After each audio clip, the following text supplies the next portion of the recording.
Hello, everybody, and welcome to De-Influenced, the spot where I try to de-influence you. Just kidding. Where I try to influence you to, in the wise words of Bailey Sarian, make better choices when it comes to spending your social media currency and really just exposing influencers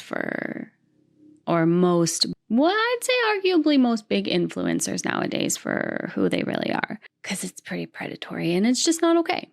Today though, and I know last week I had said that I wasn't going to, sorry, there's a ton of noise, guys. Like, I think there's a helicopter going by. I think that's what that was. Anyways, last week I said I wasn't going to focus on family vloggers. It's not really my main focus. I'm trying to more so generalize my direction because I feel like I'm back. So I actually just recorded a whole bunch of content and my mic was muted the whole time because, yeah, of course it was. That's super embarrassing and awful and annoying and frustrating, and it's fine. So what I was saying is I want to start with the family vlogging world because I'm comfortable with it and I'm pretty knowledgeable about it. And I do want to be a voice for those kids. And I want to be a voice in that movement to end family vlogging because honestly, I think it's weird, and it is weird. People who are obsessed with other people's children and like pining over them, like, oh, I need to see them. Oh, it's been a whole day. I haven't seen stuff like that. It's weird. It's really weird. And I want to help with that movement and help hopefully speed up the process to get those laws in place and everything. Sorry, this chair is super uncomfortable. And the lighting and little side note, this is my temporary studio setup. We're trying to build a studio in the basement right now. It's going to be great. I'm excited, but we're kind of at a little standstill. My husband ran into some health issues and he can't really do, basement renovations right now. So we're a little paused, but it'll come. But yeah, so I have a window right here. It might be a little bit loud. There's trucks and stuff going by. There was a helicopter that went by in the last clip that didn't have audio. So that's fun. And I had a green screen up, which again, it'll be in the intro. That part's done. That fell. It was a really sad panda moment, but it's fine. I'll have to just figure something else out for that. And yeah, the audio, it should be okay. I have a good mic, but it's not super soundproofed in here. I don't have any soundproofing or any blankets or anything. So with all that being said, I'm sorry. We're working on the setup. It'll come. We're getting there. And I also mentioned, yes, I am wearing my headband, my wool headband inside because it's January in Canada and it is hella cold and I am cold all the time. My fingers are cold all the time. But yes, that is my little side tangent with the claw hand. It was necessary. I'm channeling my inner influencer. So I got to get the claw hand going. I think that getting back on subject, that family vlogging, it is really important to talk about it because I feel like a lot of people who consume family vlogs, well, for one, a lot of them are teenagers, honestly. They have a fairly young audience. And when you're influencing a young audience, well, they're impressionable. They're teenagers. They need guidance. And the problem with family vloggers is it's not ever about guidance. Often, more often than not, it's about money because kids are cash cows. And that's why YouTube and social media doesn't do anything about it, because kids, children, babies, birth, pregnancy, it makes them so much money. I'm not even joking. I think it's a multi-billion-dollar industry. So social media is not going to do anything about it.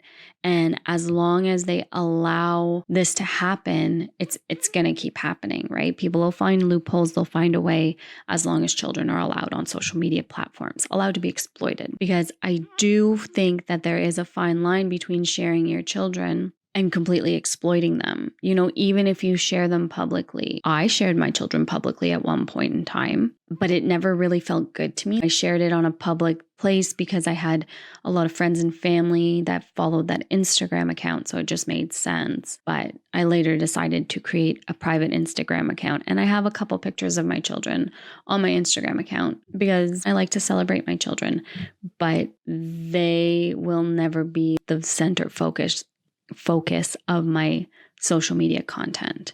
And I've never wanted them to be that because I've been consuming the content for almost 4 years now. The exposing, the finding out different things, and the realization of like, oh my gosh, like that's actually not cool what they're doing, like the family vlogging and stuff like that. But I personally think that there's a bigger problem than just family vloggers. I think that influencers in general, a lot of the big ones of today who kind of were up and coming, I want to say since the pandemic, really, because I feel like that really, honestly, like tinfoil hat conspiracy theory, I honestly think the pandemic was a ploy to get people addicted to social media. Yes, I believe that COVID is real and my family is fully vaccinated. I am a nurse. I was graduating during the pandemic. That was fun.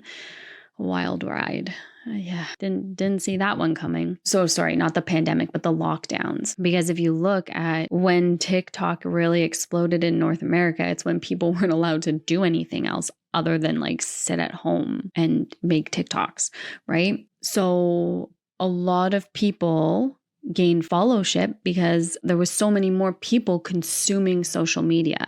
And I think that a lot of these toxic influencers were kind of bred from that. And to some extent, I don't think that they thought it was going to happen. And I don't think that they thought their skeletons were going to be dug up. And I feel like a lot of them was like this quick, make a quick buck fast sort of mentality. So they were like selling to people these gross products or false promises, or like one influencer who we can talk about if there's still interest. She sold like a fitness plan with like private coaching and customize this and customize that and all this stuff, and never delivered it. And it was expensive. And then like completely ghosted everyone. Anyway, justice just got served. She just had to pay a whole bunch of money. So thank goodness, like it's nice to see like the ball catching up on these people and they're not able to get away with everything.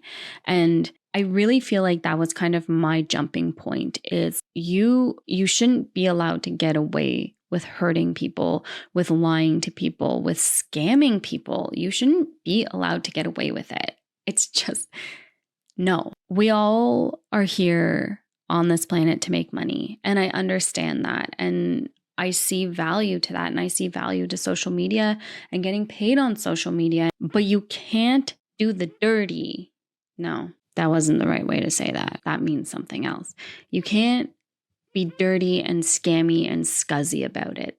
That's where I feel like a lot of influencers, let's say just since 2020, who exploded in popularity, I feel like that's where a lot of them went wrong. It was these dopamine hits, this large amount, the clicks, the likes, the subscribers, the everything, and then the money, and then the greed. And that's sad. And I don't think it's fair that that people get to lie and scam and just be crappy people and not have to basically not have to contribute to society. Let's be realistic here. Like, they're not doing anything of value, these toxic, problematic influencers. And again, like I said last episode, I would really love to interview some good influencers and just talk about this problem to them and talk about what they're doing right, and really help you guys put your social media currency where it's deserved. Because these people who are famous for no reason, like the Kardashians, like sorry, I'm gonna get flack for that, but they're famous for no reason. And these influencers who aren't funny, who don't have any value to contribute to society. No, stop. Get better idols. And like that too, the criminals are being idolized.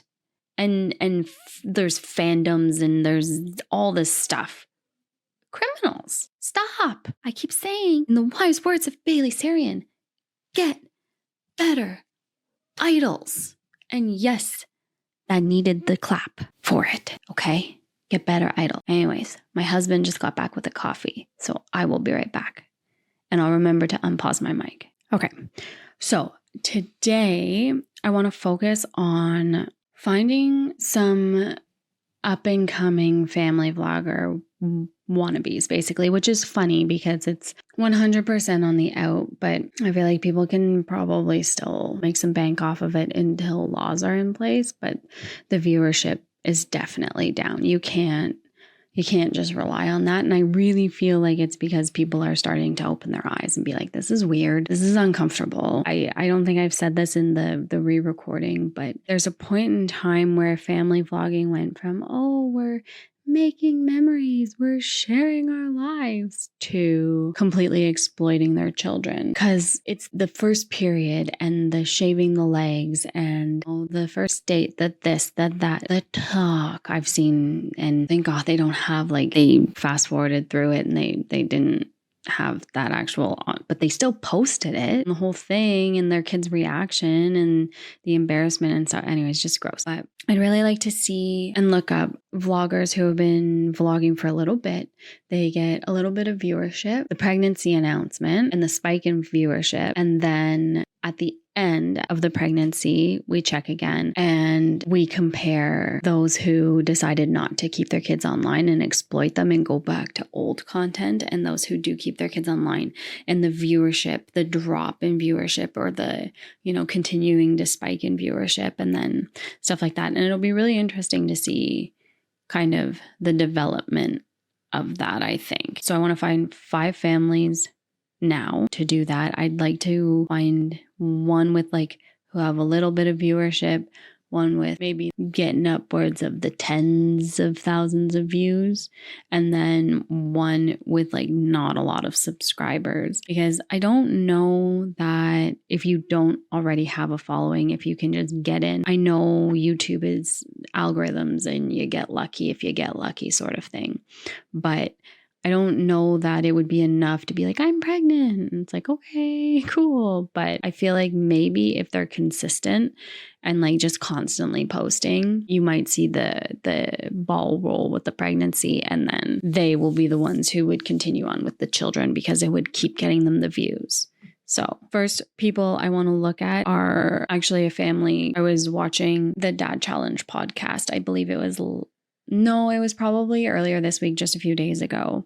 Well, maybe by the time I post this, it will be last week. But anyway, he covered a new family and they get some views on their videos, but not a lot. And their pregnancy videos got an astronomical jump in views. We'll take a look here. We're going to see where they go from there, and we'll follow them a little bit. And then we'll find a couple others while we're at it. But I find it, I'm curious. I'm curious about this one because this particular family says that they will not exploit their children.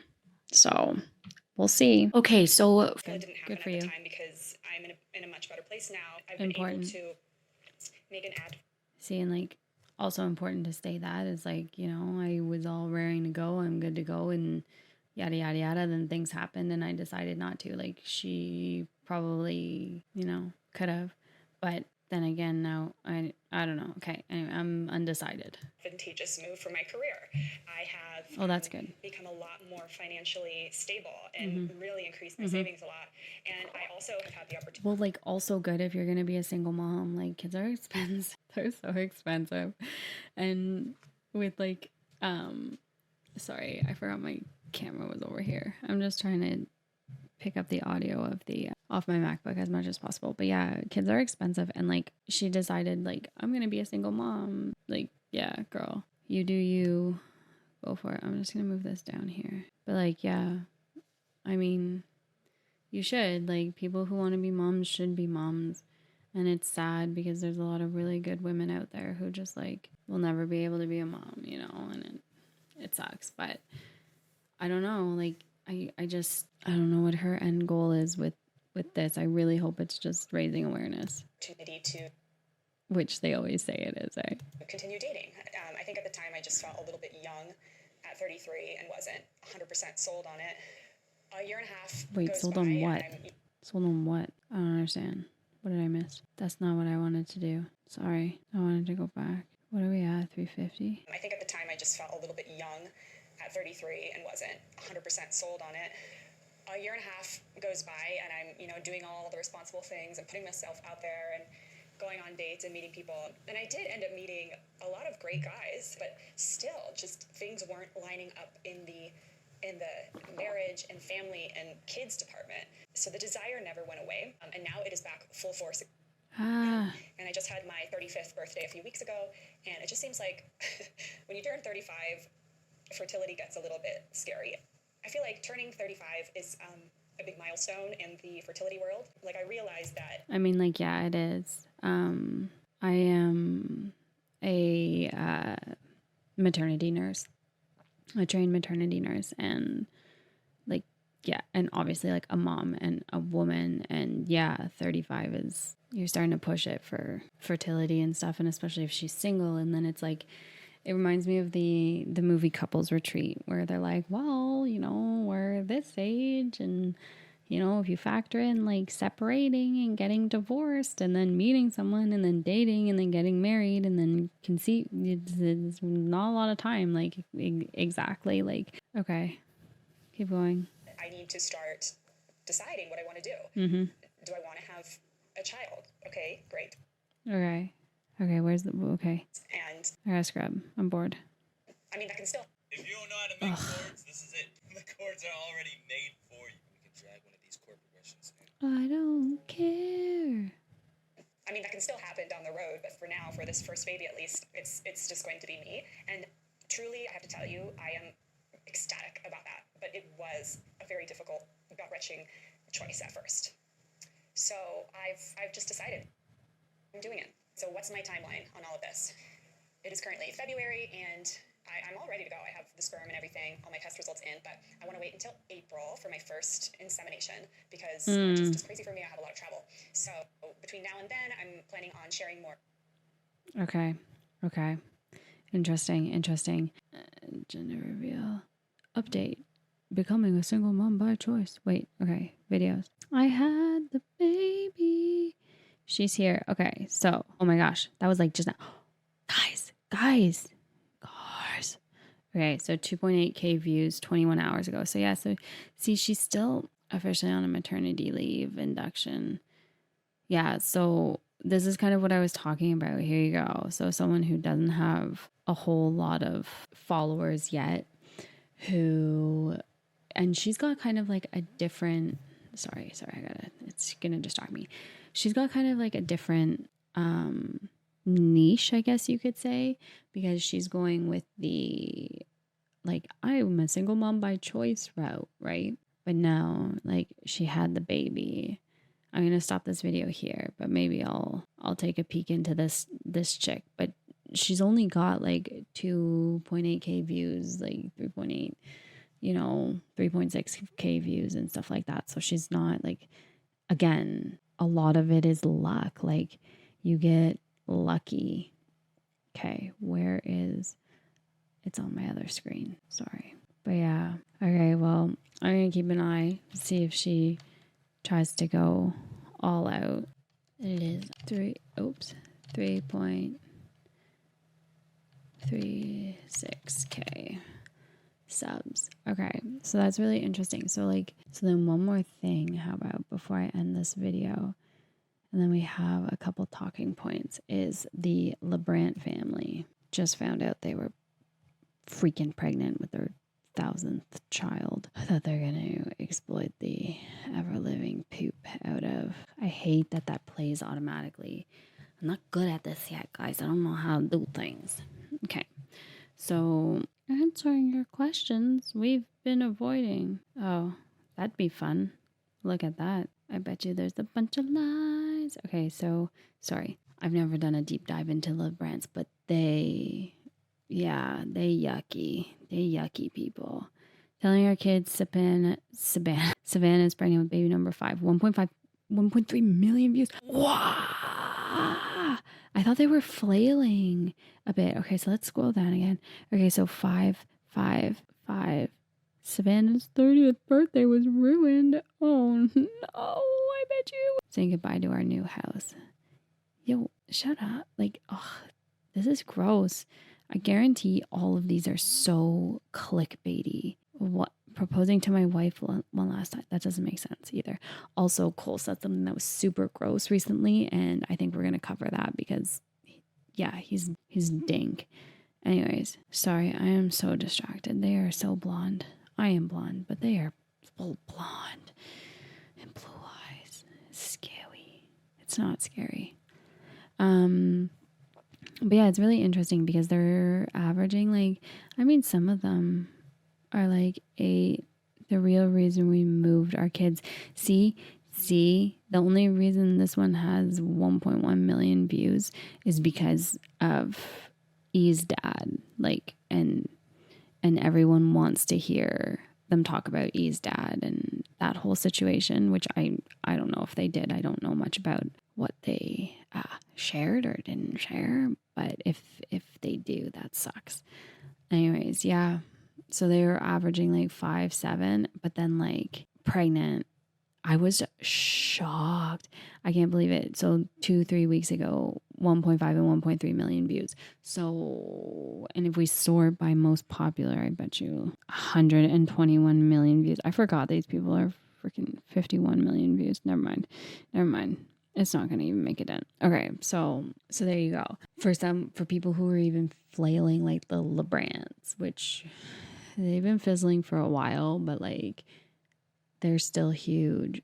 Pregnancy is a cash cow. They doubled their viewership in 2 videos. Like not in 2 videos, 2 videos in a row. That is like nuts. 13 mil subscribes. Well, here we can write the LeBrans down. So we have like a 2 mid-range, a small, and like some big guys here. LeBran, 13 mil subs. That's it. That's all I need because I know who the LeBrans are. 4 almost 5 billion views. Oh my god. Joined August 2012. Yo, that is crazy. I wonder, now I'm just like distracted because ADHD. Oldest, 8 years ago, 1.7 mil prom with Selena Gomez. I bet you that's not true. I guarantee that's clickbait. All right, he did like, I'm back, meet my beautiful girlfriend, and here's where it all begins. Look at that. I'm back, here's my girlfriend. 2 million views. First time at Disneyland. First time meeting E, 7.9 million views. No, probably not first time meeting E, but first time seeing E on the channel. They yucky. We can talk about some of the things the LeBrans did. I do want to talk about what Cole said recently about Sav, because it was like, okay, maybe you weren't going that way, but that was gross.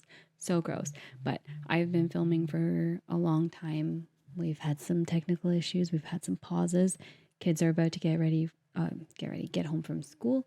It is currently Friday. I'm losing my daylight because it gets dark in an hour and a half, even though it's only 1:45 in the afternoon.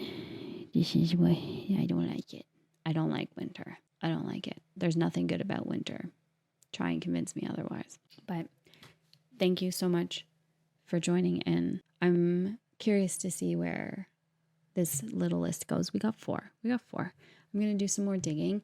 Again, if you guys have anyone that you've been following or that you kind of like popped up on your For You page, or you've been like, drop a comment down below. Let me know. I will get to whatever I can. I think what I'm going to do is I'm going to set up like an email for suggestions and stuff like that, just so that they all get filtered the same way and nothing gets lost and stuff, and I'll be able to keep track better. But other than that, thank you so much for joining me this week. I will talk to you guys soon. And remember, where you spend your social media currency is important. And stop making dumb people famous, please. Let's just 2024, let's reel it in. Let's reel it back to the year of getting better idols. The year of supporting people who deserve to be supported, not trash monkeys who exploit children online. Stay safe. See you soon. Bye.